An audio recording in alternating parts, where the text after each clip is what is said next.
Let's go ahead and take a look at several locations across the lakes and give you an idea of what the best wind direction would be to get some lake effect snow. In Chicago, along the lakefront here in Lake Michigan, kind of a north-northeast wind. That gets the chance for the air to flow down the length of Lake Michigan, picking up sufficient moisture.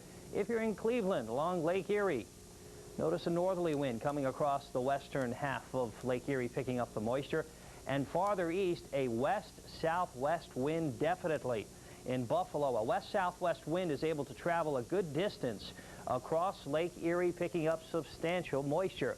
Now, as you head east of Buffalo, we go into Rochester. This is also an area in western New York susceptible to lake effect snow squalls.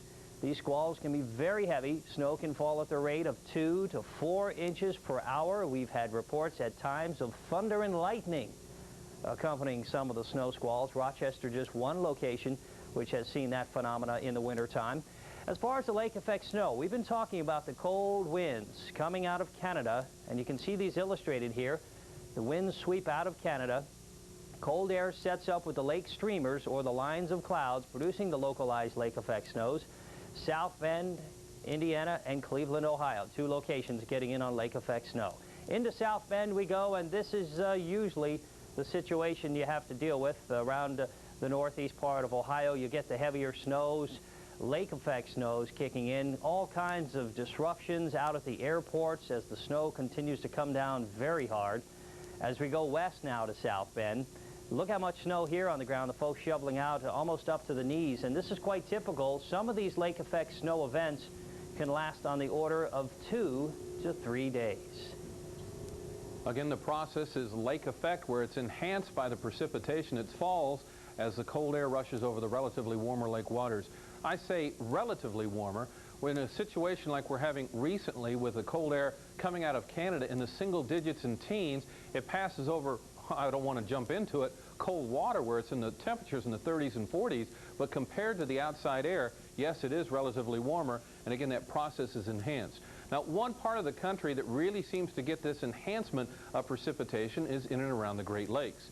Well, not only lake effect process, but with warm air advection with a storm system, a low traveling across the Ohio Valley. A couple of places in New York really get dumped with snow, and one of them is Syracuse, New York, and 1993-94 winter seasons definitely adding to their totals.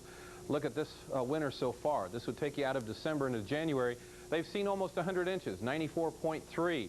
Now, normal to date, what they're expected to see is about 46 inches as we move into the second week in January. Their average winter picks up about 112 inches. So they definitely see a lot more snow as we move into January and February.